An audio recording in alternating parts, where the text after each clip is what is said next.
Welcome to The Better Life with Dr. Mary Ann Pinkston. Join Dr. Pinkston today as she teaches you how an integrative approach to health, combining holistic and contemporary medical information, can lead you to the better life. And now, here's your host, Dr. Mary Ann Pinkston.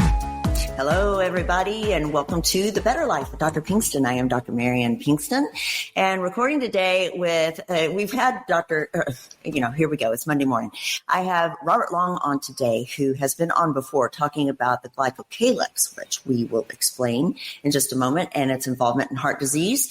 And we are joined today with Dr. Hans Vick, a PhD, who is very well versed in Glycocalyx as well, a graduate of University of Amsterdam and more. He's got a very lengthy CV, extensive research in glycocalyx and heart disease. And in the Netherlands, he's got more than 100 scientific publications. But what's really impressive is he has 10 PhD projects. And so if you know how hard that is, then that's incredibly impressive. And then Robert Long, again, is an extraordinary business executive and innovator in medical research himself, with 145 peer-reviewed papers and publications. Together, they have researched and developed the Glycocalyx research, and developed a company called Glycocheck. And that is as brief as I can get and as well as I can do, gentlemen. Thank you for your history and longevity here. Welcome in. Well, good morning. Good Bob, morning. We're happy to be with you today. Thank you. Bob, we wanted you to explain a little bit about Glycocalyx to get us started and kind of what's involved. Right. So I was on your show back in May and went through a little bit about the Glycocalyx. So today what we'd like to do is just reacquaint your audience with the Glycocalyx, explain what it is. Please. Probably the most important thing in their body that they've never heard of. So we've got some slides we want to share that we'll talk to. So your audience that's here with us on YouTube, I will be able to see those, but we'll give a good explanation to those that are just listening in. Exactly. So as you mentioned, Dr. Vick and I started working together about 15 years ago. And I joined Hans about 20 years into his journey. He's the scientist that, with his research group in the Netherlands, actually proved to the world that there is a glycocalyx. And so we want to talk about that and explain what it is. And then together, we published a lot of research. We put our systems in academic research hospitals all over the world. And so today what we want to focus on is the link to glycocalyx and your microcirculation, or meaning your capillary network, and how it's implicated in high blood pressure. And then also help you understand that. And then more importantly, we'll talk about what can you do about it. Absolutely. So with that, I'm going to turn it over to Hans. Welcome, Hans. It's nice to have you on this morning. Well, good morning. It's nice to be here, and thanks for having us. Thanks. What I would like to do, if I can share some of my slides with you, recap a little bit what Bob maybe presented a few months ago already on the microcirculation. What is microcirculation? What is glycocalyx? Yes. Why do we think it's important to know about glycocalyx in understanding hypertension?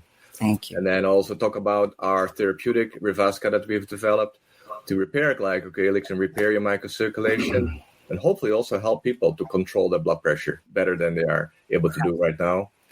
So with that, I would like to show the next slide.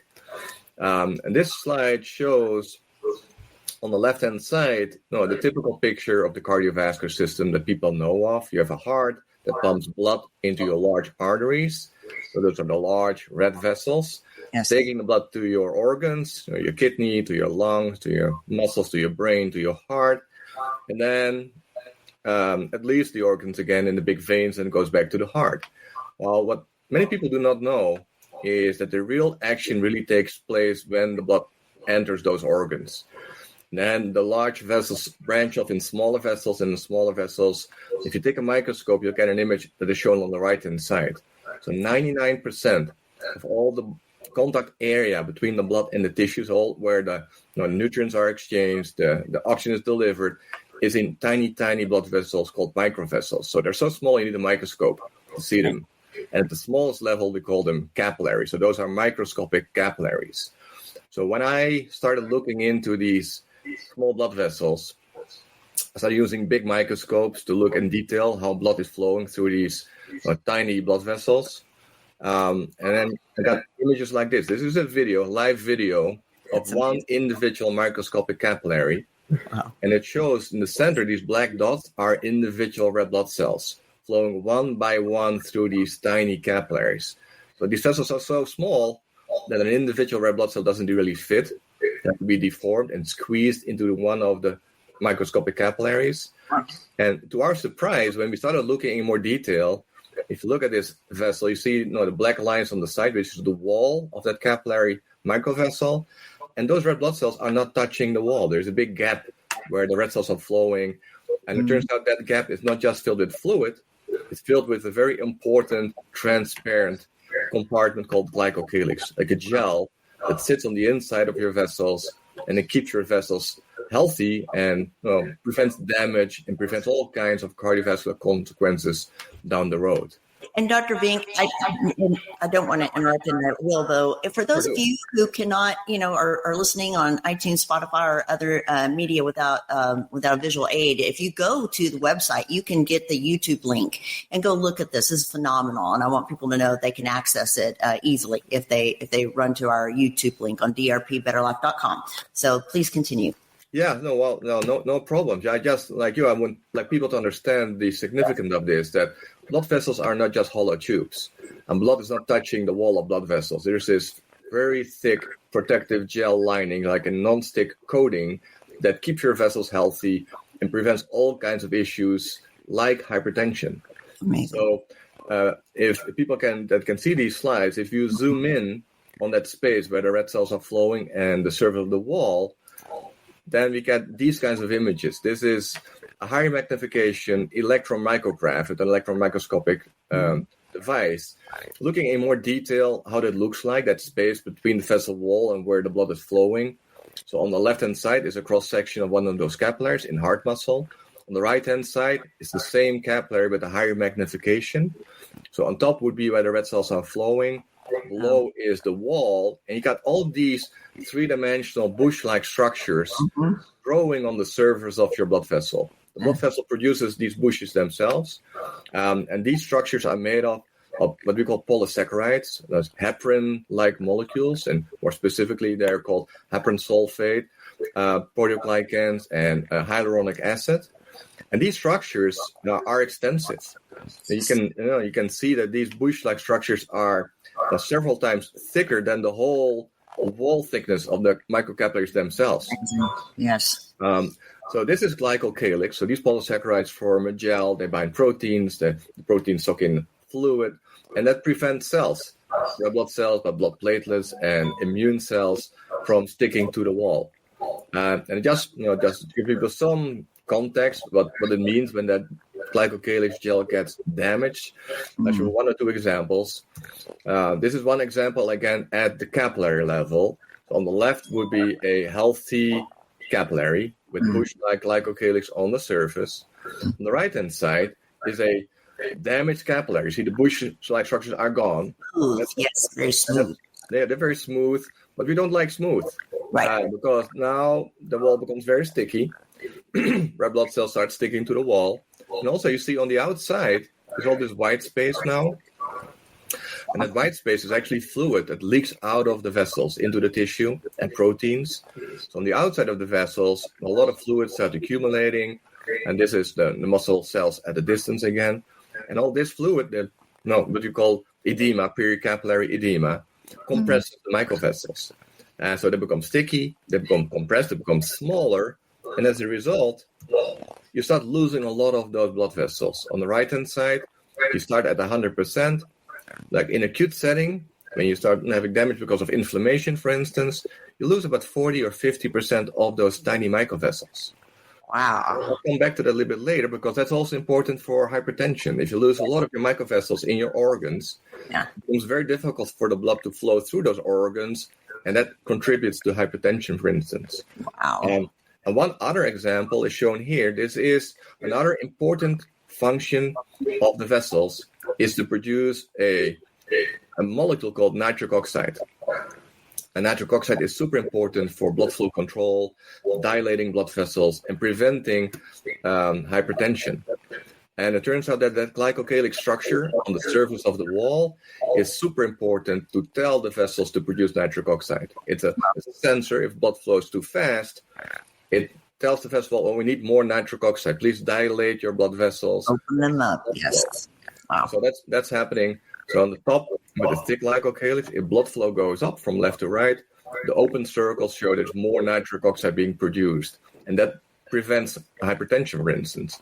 When glycocalyx is damaged, and we know now glycocalyx gets damaged with all kinds of risk factors that we know of: smoking, lack of exercise, poor diet, aging, genetic predisposition, and more risk factors that we don't even know, or high glucose, diabetes. The glycocalyx is damaged, then blood flow goes up. There's no trigger to tell the blood vessels to produce more nitric oxide. So there's a lack of nitric oxide production. And just this slide here just summarizes the consequences of a healthy or damaged glycocalyx. So on the left-hand side, the blue structures are those polysaccharides of glycocalyx on the vessel wall. So if you have a healthy glycocalyx, then blood flow increases. There's more nitric oxide production. There's also binding of antioxidant enzymes that keep your vessels healthy. And then the tight nature of these polysaccharides prevent leakage of fluids and proteins, but also prevents leakage of cholesterol, for instance. And then same for red blood cells that don't touch the wall, that don't stick.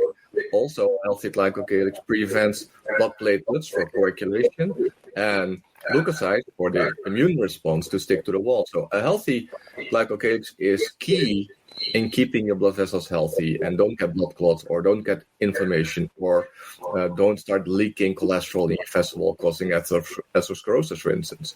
Wow. And on the right side, you see all the things that go wrong when glycocalyx is compromised. Because of smoking or because of your diabetes or aging, you start leaking fluids, you have lack of nitric oxide production, blood clots start forming, local inflammation because the immune cells start sticking to the wall. So that triggers a lot of diseases and consequences, and one of them could be hypertension. So that's just summarizing probably what Bob already shared with you a couple of months ago. Yes. And then, doing all the scientific research in academia, at some point we realized, this is a real thing. We need to take it to the real world, get people availability to test how healthy vasculature is. Because it is treatable. I mean, that sounds all very overwhelming, I think, probably. It is. And that's, exactly. That's where I was like 15 years ago. Yes. I was doing all the science showing that people's microvasculature was compromised. And then, of course, they want to know, what can we do about it? Yes. And that's when Bob Long entered my life. He gave me a call. He was interested. I was suspiciously interested. Sure. I didn't know. He started working already on the therapeutic. So on the left, we have our device with the camera to measure in individuals the health of their microvasculature and glycocalyx, and we call this device the GlycoCheck device. Nice. And on the right-hand side, we have our third generation of therapeutic based on natural foods, seaweeds, most of them predominantly, that are very similar to those glycocalyx bushes, to repair and improve the health of your microvasculature, and hopefully all the consequences of the breakdown are reversible. Yes. And that's what we have been working on the last 10 years, to develop more supplement, make it available to people, and help them improve the health of their lives. Wonderful. And, with this introduction, I'm gonna show this slide. And want to give the word back shortly to Bob. Very good. Yeah, so thanks, Hans. Before you get into explaining more about hypertension or high blood pressure, as your audience probably would call it, I just wanted to let you know that we had a special offer for your audience because I suspect they may want to try Revasca. And so we have a buy one, get one free special offer. For those that are watching via YouTube, there's a QR code they can scan. That'll take them right to our website. Otherwise, they can just go to glycocalyx.com. And if they go to the cart to check out, they select 2 bottles, put in the coupon code BOGO, then they'll get 2 bottles for the price of 1. So they can try it out and see how it affects their blood pressure. So with that's wonderful. Hans. Yes, and thank you for sharing that. I want people to know, too, we're going to have that on the website so that you can take advantage of that and bring that. I love bringing that at the beginning of the show instead of the end so that people know there is a treatment, there is something we can do about it. You guys have it and are offering it at a great price that people are accessible. So that is wonderful. Thank you, gentlemen, for doing that. Go right ahead. All right. Well, I'll continue. If you don't mind, before I start talking about our studies, a little bit of basic background of what we know and understand about high blood pressure and blood pressure control. So this is a very simple schematic that shows our cardiovascular system as being a heart with large blood vessels taking blood to organs. Then we have in the organs what we call a systemic vascular resistance. So it's difficult for blood to flow through these organs because there's some resistance, because there's tiny blood vessels that have to flow through. Yes. Then blood pressure, or mean arterial pressure, which is your blood pressure, is can be simply calculated by having your cardiac output, how much blood the heart pumps into your large vessels, so liters per minute, multiplied by your systemic vascular resistance. So if you have a high organ resistance, and organ resistance can be high because you have stiff large vessels, or you lose a lot of your capillaries, or you have lack of nitric oxide production, for instance, because of lack of glycocalyx. All those factors can increase that organ resistance, the systemic vascular resistance, and at the same level of heart function, same cardiac output, same heart rate, that would actually give an increase in your blood pressure. So all these factors can increase blood pressure. So just as a reminder, I'll circle back to that a little bit later, more specifically. If you look at blood pressure, it's interesting, Hans. Sure. When I first met you, not only were you a researcher, but you also taught physiology at the medical school at the University of Maastricht, and specifically, you taught a lot of the students that were at the end of their residency. And I remember you telling me that when it came to the topic of blood pressure, it was very difficult, and most people couldn't really tell a patient what caused it. Right. Yeah, that's true. That's one of the frustrating factors. Right. You start talking about blood pressure, high blood pressure. It's only very few percent it's clear what causes it. Most people there's no idea, and a lot of people don't respond to conventional treatment of hypertension or high blood pressure. Yes. So we need some new information to see how we can deal with that and how we can improve it. And on that note, you brought a good point that a lot of physicians, very well trained, finish medical school at the end of their residency, unable to explain some of these, very important factors that are important for doctors to take forward and treat patients. We were not taught. Many different areas that occurs, not just with the blood pressure, but in the cardiovascular system, nutrition, et cetera. We just are not taught the basics here. This is very important. No. So there's a lot of information that people are not aware of. Right. So that's why I take this opportunity to share a little bit of the background and the basics. And our blood pressure, can blood pressure be too low, or what is too high, and why is it important to know? And just as a little bit more information, if this on the left-hand side is a schematic of our cardiovascular system. So you have the heart pumping the blood in the large arteries, like the aorta. Mm-hmm. Then those aorta branches off in arteries that go to specific organs. Then the blood flow through small arterioles that control perfusion of the organs. Then you have your capillaries, where all the nutrients are being exchanged and delivered to the tissue cells. Waste products like CO2 and lactate and that sort of stuff is collected in the blood and transported back via the small venules and veins back to the heart. Now, on the right-hand side, it shows what happened with blood pressure. So the red bars are blood pressure throughout the cardiovascular system. So on the left, again, we start in the aorta. So when the blood just leaves the heart into the large artery, let's say you have a mean blood pressure of about 100. Then when it hits those arteries that branch off of the aorta to a specific organ, so those arteries are still pretty big in diameter, and the blood pressure doesn't really change much because there's not a lot of resistance in those large tubes. But as soon as they get down into the smaller vessels, and the small arteries called arterioles, those are the high resistance blood vessels where actually blood flow is controlled to a specific organ. So when you open those or close those, you can actually increase or reduce the blood flow to a specific organ. Those have high resistance. Oh, excuse me for that. Sorry. And that's actually where the blood pressure drops most, because that's where the highest resistance is.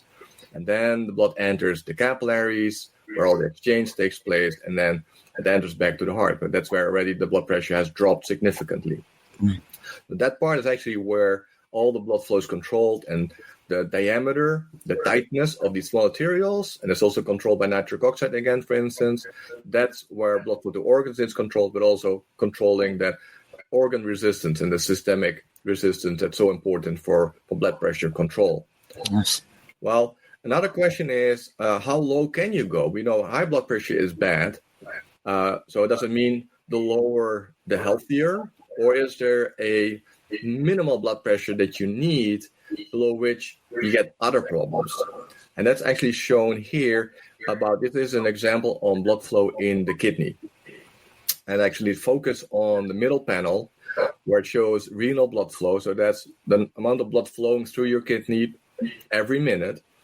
And the kidney needs a minimal level of blood flow to give nutrients and oxygen for kidney function. And actually the kidneys, those small arterioles inside the kidney can actually control blood flow to keep blood flow constant in the kidney at a constant level of need for oxygen. The horizontal axis is actually the blood pressure in the large vessels supplying blood to the kidney. So similar to the pressure in the aorta, because it doesn't drop really when it goes into the renal artery. But it shows that as long as blood pressure is higher, like 65 or 70, on the middle panel, you see the blood flow stays super constant. Actually, that's called autoregulation. The kidney itself doesn't really care what the blood pressure is on the entrance of the kidney. As long as it's higher than 65 millimeters of mercury, then the kidney arterioles constrict or dilate, just accommodate what the kidney needs for blood perfusion. It keeps very constant. So, but there's a minimum. So when blood pressure drops too low, like below 65, then all those arterioles are fully dilated. Organ resistance is at its minimal level, cannot be reduced any further. So when that happens, if blood pressure drops below 65, an average pressure of 65, then proportionally the blood flow through the kidney will also decrease. The kidney cannot accommodate anymore, and that's bad. But now you have too little blood flowing to the kidney, and the kidney will be damaged, and you have kidney failure. So there's a minimum. So you need to have a minimum blood pressure of 65 or higher to keep all your organs healthy. That's the top number, correct? Right. Well, that's the low number. The low number, excuse me. Okay. All right. So you need teaching me something now. If you are in the ICU, and for some reason you have low blood pressure, they try whatever they can to keep that blood pressure above 65. Because it's too low, then organs will be underperfused, will not get enough food and oxygen, then organs will be damaged, like the kidney or the brain. So that's a minimum, just to start with. Now, what about higher levels of blood pressure? When it comes to blood pressure, then there's a high number and a low number, which you're going to explain right now. And so that's important on both ends, and that's what you'll talk about next. Right. Yeah, so when the heart contracts, it pumps every second or so. There's one beat of the heart. So it squeezes out blood into your large arteries. Then the heart relaxes and fills again for the next beat. And then if you look at blood pressure in those large arteries, as soon as the heart contracts, blood pressure will go up to its highest level. And that's called systolic blood pressure. So that's the high number that you get when you measure your blood pressure. That's in the middle column. And then the heart relaxes. At the end of the heart cycle, just before the next beat, blood pressure will drop a little bit. And that's called diastolic blood pressure. And that's the low number if you measure blood pressure. And then, just for those people that would like to know, to calculate your mean blood pressure, your average blood pressure, that's the mean number that people need to know. They take 1 time the systolic pressure number and 2 times the diastolic pressure number, and then divide it by 3. And then you get your mean blood pressure. Nice. But anyway, so these numbers, you have a high number and a low number. So in a healthy, normal situation, like say what's assumed to be like an ideal blood pressure would be about 120 over 80. And then when people's blood pressure start increasing, first they call it pre-hypertension, then hypertension stage 1, hypertension stage 2, or a hypertensive crisis. But that shows you that different stages, blood pressures go up from 120 to 140 to 160 to over 180, over 110 when people are really out of control. Yes. So why do we care?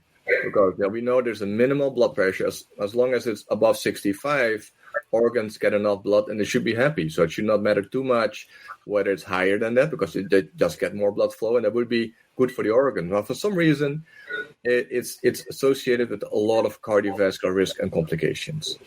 And this is just a slide that shows as a function of increasing blood pressure on the horizontal axis. So again, it shows the high number and the low number.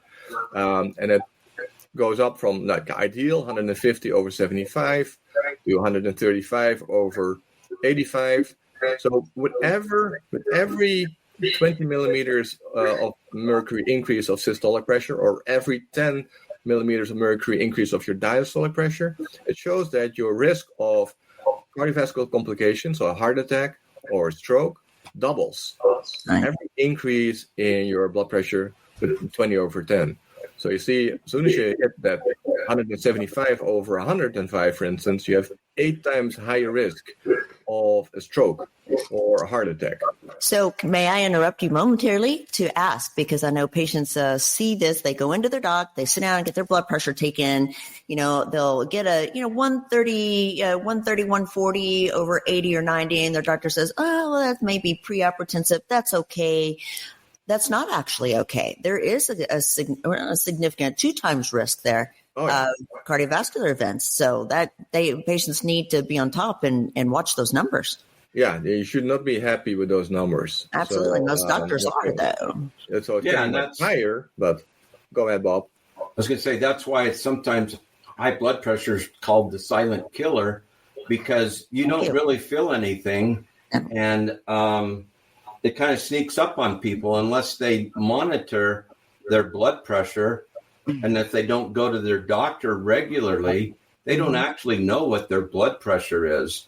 And so I know people that tune into their blood pressure have blood pressure cuffs, and they monitor their blood pressure on a regular basis. And their blood pressure can be different in the morning, different in the middle of the day, and it can be different at the end of the day. Mm-hmm.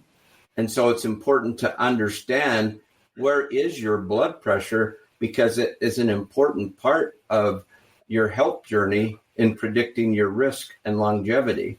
Absolutely. Thank you, Bob. Yep. Well, just in a similar line, a little bit more detailed. This is the same kind of graph. This is about cardiovascular disease risk. It's a function of blood pressure again. The left panel is that systolic blood pressure, the high number. The similar for the right panel is on that lower number, the diastolic blood pressure. Mm-hmm. It shows for different age groups. So the low line is for the young people of 40 to 49, going up in steps of 10 years to people of 80 to 90. But for each different age group, it's clear that when your systolic blood pressures increase, let's say from 110, 115 up to 180, is a very strong increase in your risk of cardiovascular disease. So you see, if you go from the young people that normalize the risk to 1, if their blood pressure increases to 180, there's about an 8 to 10-fold increase in cardiovascular disease. While if you look at higher ages, let's say people of 60 years old, so this line in the middle, they're already at a normal blood pressure. They already have an 8 to 10-fold increased risk of cardiovascular disease. Makes sense, because they're not 30 anymore, they're 60 or 70. Mm-hmm. Same for each age group. that risk increases from like 10 to about a 30-fold. So there's about an increase from 10 times risk to a 30 times risk of a heart attack because of increase in blood pressure. And same for the diastolic blood pressure. So whatever age you are, increased blood pressure is a high risk of cardiovascular disease. And this is a very similar curve. This is, instead of risk of cardiovascular disease, this is risk of stroke. So again, with increasing blood pressures, the risk of a stroke increases about 10-fold or more if you go from a diastolic pressure of 120 to a diastolic pressure of 180. Amazing. So that's why we don't really understand how that's all related, but these are just the statistics. On average, people with a high blood pressure will have a much higher risk of a stroke or a heart attack. So even more reason to try to understand what's causing it and what can we do about it. Sure. And that's a disappointing part. This is just an overview of the different causes of hypertension. And actually, what's most important, if you look at this pie, and it takes out the different pieces of known causes of hypertension. Now, we can talk about these, and most of them are related to kidney issues. But the biggest part of the pie is this on the left. It's called essential or primary hypertension, which usually means we don't know what's causing it. So most people have essential hypertension, which is a nice way of saying we have no idea what the problem that causes your hypertension. But we do, don't we? Well, we have some ideas. So this is just showing a little overview what might cause that primary or essential hypertension. We will talk a little bit about the vascular stiffness. So those large arteries are supposed to be elastic, and that's helpful because when the blood is pumped into these elastic arteries, that just dilate a little bit, and that prevents blood pressure to go up too high. But with age, vessels become super stiff, and we'll show some data that if you repair your glycocalyx, you can actually make your vessels more elastic and prevent that stiffness. Another important part is what we call increased sympathetic activity. Actually, those are all kinds of hormones that will constrict your blood vessels, make them smaller, causing organ resistance to go up. And in a healthy individual, that's balanced by nitric oxide production that dilates your vessels and keeps the resistance low. But again, as I told you before, when your glycocalyx is compromised, there's less nitric oxide production, so that balance will be more towards the constriction. And then this word rarefaction, that nobody even knows what that means. Actually, what it means is you're not losing your microvasculature. You lose all your capillaries. So even before hypertension starts developing, at a very early stage of pre-hypertension, if you would take a picture of any organ and you count the number of small capillaries, those numbers will start decreasing by 30, 40, 50% with age, before blood pressure actually starts increasing. So it's important to check how many small capillaries you have. We know you will lose them as soon as glycocalyx is compromised, and we know we can reverse that with that Revasca therapeutic, and I'll share some of that a little bit in the next few slides. But before I do that, Hans, if I could interrupt you just a second, I think what you've shared is super important. And so I think typically your audience might think of high blood pressure as a middle-aged person or an older person problem, condition, or disease, however you want to classify it. But what we're really seeing is a trend now where we see people in their 20s that have high blood pressure and are being treated for it. And so I think it goes back to all the lifestyle things and choices that people are making, the stresses that people are under every day, and their ability to control their stress levels and really understand the impact that has long term on their vascular system. Yes. Absolutely. Absolutely. I think that's a great point, Bob. And thank you both for making that. And on this note, we've hit about 34 minutes. I want to take a brief break. I do have a wonderful sponsor that needs, has a brief commercial I'd like to run and, come back on the other side and talk more about this. You tied it up very, very well though.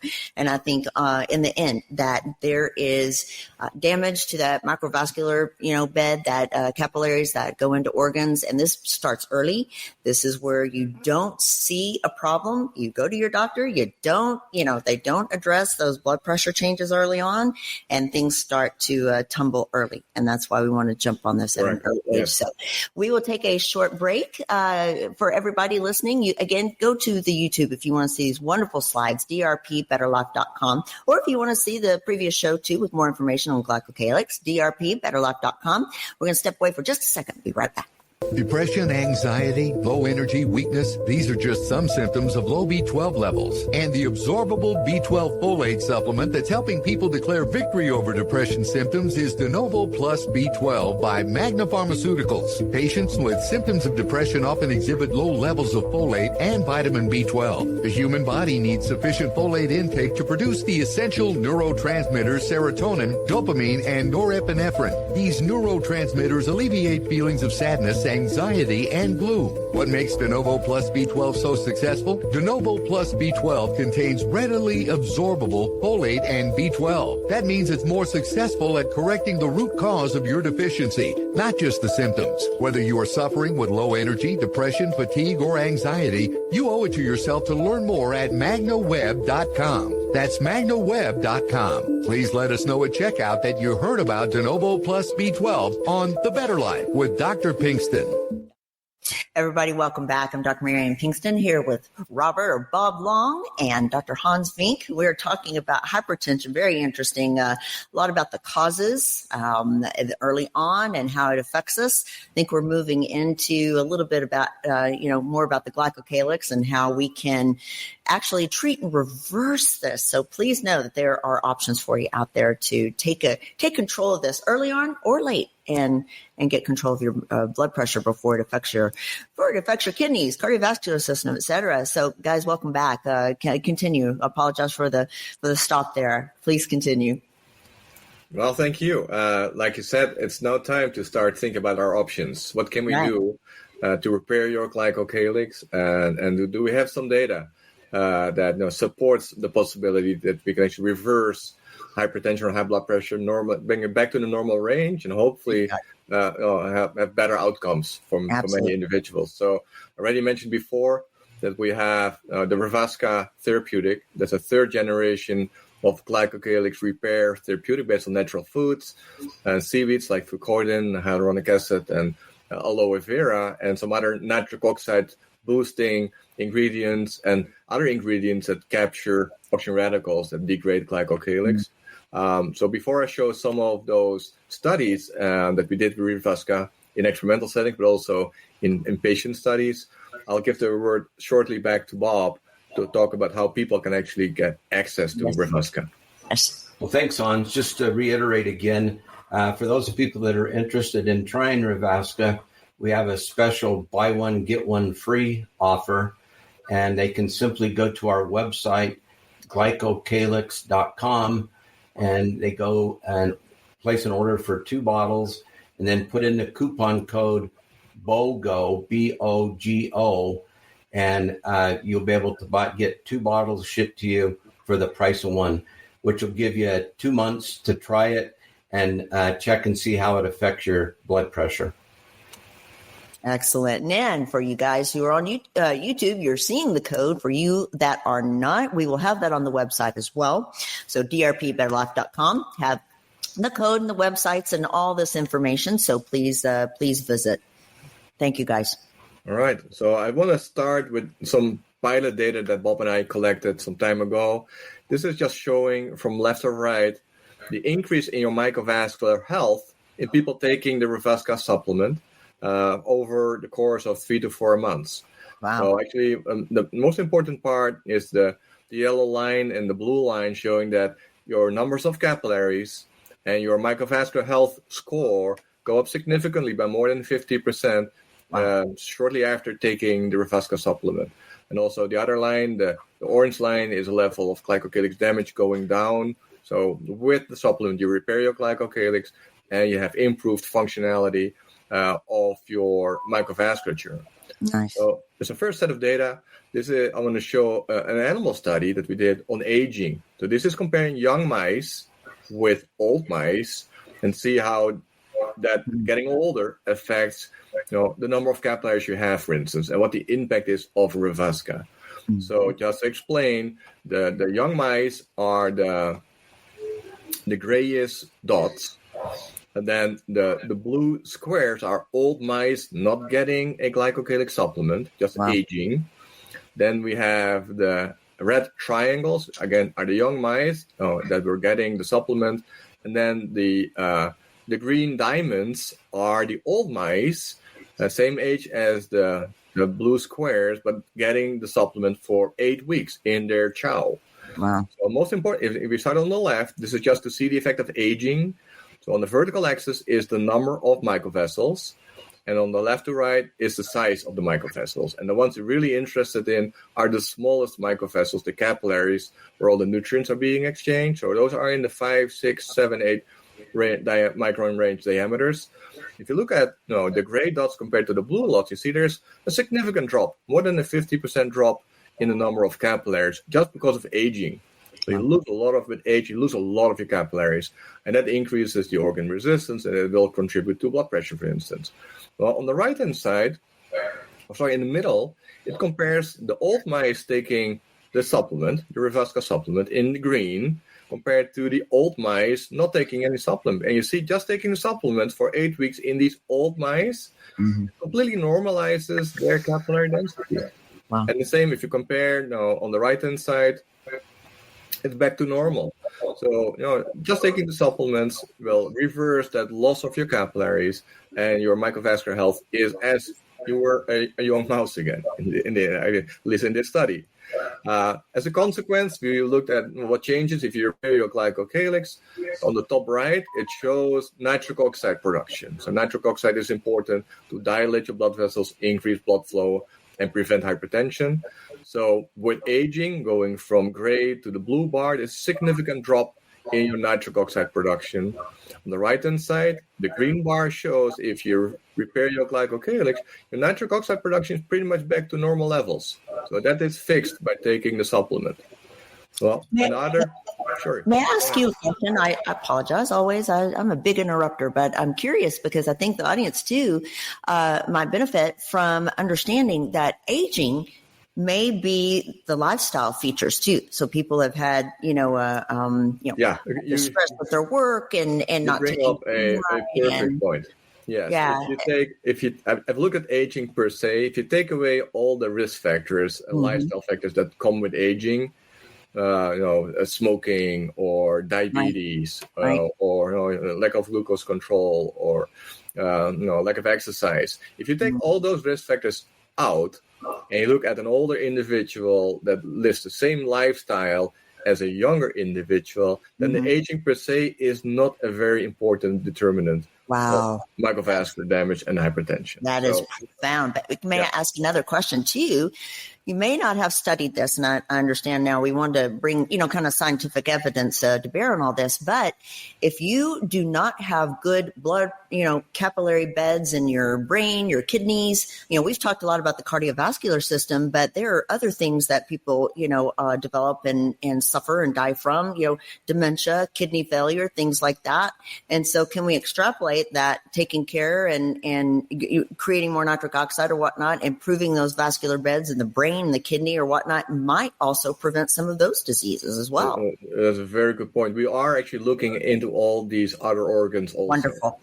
Wonderful. And I took a few slides out, but I'll show you, for instance, in a kidney patient, showing before and after a few months of taking the Revasca, how that impacts the microvascular health. And more importantly, we saw also reversal and improved organ function also for the kidney. Wow. We have seen people with very poor kidney function with what they call a glomerular filtration rates, or how much urine you can produce. So it should be like in the 100 range, people going down to as low as 25 or 30, which is critically low at the point of kidney transplantation or dialysis. We've seen if people repair their microvasculature, we've seen improvements of kidney function back into 60, 70, 80 mils per minute, back into almost normal range. And similarly, we're also looking into brain function. Early cognition impairment, we think, is strongly related to breakdown of your microvasculature. Absolutely. And that's on our top of our list to see if we can also improve cognition by repairing microvasculature, not only in the rest of the body, but also in the brain. So, yeah. Wow. Right. Thank you. You guys are saving a lot of lives. This is wonderful. Yes. So I just want to move on a little bit in that aging study in mice. On the top right, I will focus. This is blood pressure. And it shows the gray are the young mice, even before and after taking the supplement. Then the blue, old mice not taking the supplement. You see blood pressure increases, as we know that happens with aging. And on the right-hand side, especially the green, are the old mice. So the solid green bar is the old mice at the start of the study before they start taking the supplement. The same mice, 8 weeks later, their blood pressure normalizes back to normal levels. So we can completely reverse that effect of aging. And an important part of why is blood pressure going up? We already showed that the supplement repairs that capillary density. You get more capillaries. Another important part is on the large vessel wall stiffness. And so what keeps those vessels elastic to start with? So there's a molecule in the wall that's called elastin. That's for elasticity in the large vessels. So with aging, you lose a lot of your elastin, which makes them less flexible. But if you take care of your glycocalyx, you also take care of that elastin. So older vessels keep being elastic as long as you take care of that glycocalyx. Same, another molecule in the wall that causes stiffness is collagen. So with aging, if you don't take a supplement, you see the level of collagen in the wall of those large vessels increases, but it can actually severely normalized or attenuated if you take the supplement. So the more elastin, less collagen with taking the supplement that takes care of the glycocalyx is also part of the normalization of the blood pressure. So more capillaries and blood vessels become less stiff when you do that. Wonderful. Well, I told you about the kidney study, so I put this slide in. This is a kidney patient on the left before taking the supplement. So this is measured with the Glycocheck system on the whole body level. You see only very few capillaries, a very poor microvascular blood flow. This is the same individual 3 or 4 months after starting taking the Revasca supplement to improve the health of your microvasculature. So you don't need a lot of high-skilled math to understand that on the right-hand side looks so much better than on the left. And the impact not only on kidney function, but also whole body organ resistance and blood pressure, for instance. Amazing. 4 months, you say? This is 4 months. So I'm going to show a couple more slides of similar studies in different patient groups. So this is the impact of the therapeutic for 3 or 4 months in patients with psoriasis. So psoriasis is a skin immune disorder, but it's also strongly coupled to cardiovascular disease. Yes. So what we've seen now on the left is our measure for glycocalyx damage, and the dark bars is the change in glycocalyx damage taking the supplement compared to people taking a placebo.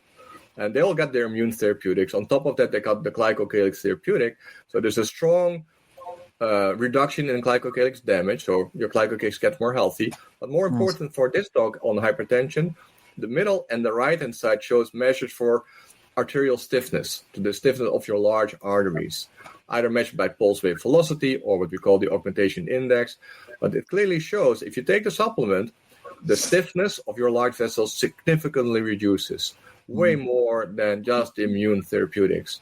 So this shows for the first time that also large artery stiffness is improved taking the supplement. And as a result, if you look at blood pressure, this is just a study that's ongoing in people with high blood pressure that do not respond to conventional therapeutics. These are on the left. These are paired with a systolic blood pressure, the high number, somewhere between 160, 170 millimeters mercury. This is after a few months of taking the supplement back to the normal 120, 125 range. And the same for that low number, the diastolic blood pressure also was high. It was like more than 100, going back into the 80-ish range, which is a normal range. This is just proof of concept. So this is not a full-blown clinical study yet, but it shows the potential that people with high blood pressures can actually normalize and have the positive functional consequence of that. And to finish, I just want to show one other example. This is an individual that had an open skin wound in the lower limb. And on the left-hand side, you see there's an open wound that didn't repair. The skin is very dark, and the lower limb was at very high risk of amputation. At the same time, this individual also had a very high blood pressure. The blood pressure was 200 over 110, which is way out of the normal range. And also for many years, it didn't respond to the conventional antihypertensive medication. So at that time, she was on 3 hypertensive meds, and it still was uncontrolled. Wow. So as soon as she started taking the Revasca, so this was in, let's see, when was it? So it was end of April 28th. So this is 2 weeks later. You already see that within the wound area, now blood starts to improve. So instead of very pale, now you see the microvasculature being repaired. 3 months later, the skin color completely changed, and the wound is closing. And then, in October, the wound almost completely healed. But even more important, if you go from end of April and look at the blood pressure, it drops. Acutely, almost from 200 to normal ranges, and stayed in the normal range. So if we have to caution about side effects, we've seen this multiple times. Some people with super high blood pressures, their blood pressure normalizes so fast that actually they get dizzy when they get up because they're not used to normal levels of blood pressure anymore. That's correct. They have to actually dose down a little bit to prevent the dizziness side effect, which actually is a good thing.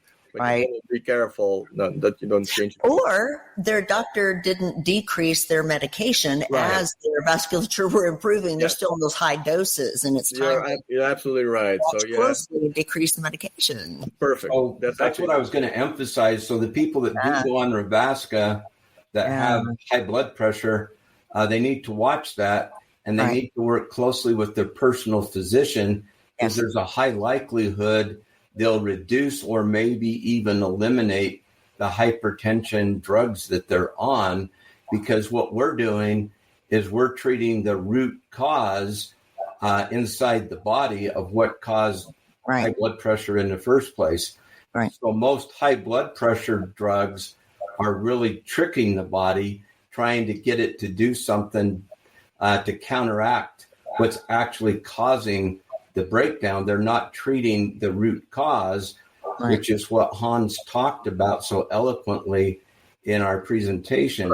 And so the key takeaway is blood flow. And blood flow is essential to life. And that blood flow happens in the smallest of small vessels called capillaries. As we age, we lose those capillaries. And how do we know that? It's because we have the Glycocheck device. Your doctor doesn't have the luxury of having one of those. Until about 2 years ago, they were only used in academic research hospitals and research labs around the world. But now we're introducing the Glycocheck to medical clinics here in the U.S. And you can get tested. If you go to our website, glycocheck.com, or you can get there through glycocalyx.com. There's a locator where you could go be tested. But the bottom line is simply taking Revasca, whether you get tested or not, you'll see through the traditional measurements that you have with your doctor an improvement in the measurements that he's tracking, specifically your blood pressure. Correct. Well, with that, Bob. Which is great. And you guys are offering, and you're about to highlight that, Bob, with the code that you're offering. And we are not trying to push, supplements on people and get people just to buy. We really want you to understand getting to the root cause is very important. Also adding in, you have to eat well, exercise, reduce your stress, stop smoking, things like that, reduce your risk factors. But you guys are offering kind of that buy one, get one free. That's a 2-month supply for the price of one. that gives people, if you highlight the slide before, that gives you a very quick reference of how quickly things can change. Might not, completely heal or completely change things. It takes some time to do that. But within that 2 months, you can see some changes and improvements. And that's time enough to help convince you to understand what's going on is that underneath is very important. And what you do makes a difference. Exactly. And so I guess in conclusion, the thing I just want to stress to your audience that I'm sure they didn't know before today's call, and that was the term glycocalyx, what it is and what it is in your body. And what we've discovered over the last 15 years with all of our research that we've published is, number one, if I ask people what's the largest organ, typically they're going to tell me the skin. Right. It turns out actually the glycocalyx is the largest organ because it's systemic through your whole body. Your vascular system where blood flows is over 60,000 miles in length, if you can understand that. And that square footage of all of the blood flow area, we estimate to be about 7,000 square feet in that little body of yours. And so blood flow is absolutely essential. And that's the thing that breaks down as we age and as we're exposed to all the risks. And what breaks down are those capillaries and your body's ability to deliver that blood to all of the essential cells, organs, muscle, and tissue. And so I think you have a link to our website and also to our YouTube channel, which is the Glycocalyx Research Institute, which your audience can go and learn more about. So we're happy to be here, and we look forward to potentially being with you in the future to talk about some other conditions and diseases that are related to glycocalyx. Absolutely. What a fantastic tie-up. Thank you. Thank you, Bob, for all of that. And I really invite people to please go back and watch our previous show. Also, if you go to the drpbetteroff.com, hit the YouTube link, you can see all of these slides and all the information. Grab the QR code. Again, that will be on the website as well. But you can also slide down to the bottom on the YouTube channel and find your videos and channel, your YouTube videos and channel where you can learn way more if you want to take a deeper nosedive into this. And I welcome it, and I wish people would share it too. Share the wealth of information. On the note of the glycocalyx, 7,000 square feet. That's a small IKEA. I mean, that's a huge home for people. That's an amazing amount. And you're right. That should now be quoted in medical schools as the largest organ in the body. Gentlemen, you have been absolutely wonderful. Thank you for all this great information. Thank you, Marianne. And all of your hard work and all the years of trying to get saving lives. I tell you, that's we'll sum it up that way, saving lives. Any final thoughts on anything you want to leave with the audience? A final thought? Nope. Just be healthy, and hopefully this information we shared with you helps you improve your lifestyle and live longer and healthier. Amen. Same here. Thank you so much. Absolutely. Thank you, guys. Everybody, drpbetterlife.com. Like, share, and gentlemen, thank you. We will see you again in the near future. Have a great week, everyone. You've been enjoying The Better Life with Dr. Marianne Pinkston. For more information, go to drpthebetterlife.com. That's drpthebetterlife.com. And listen next week for The Better Life with Dr. Pinkston.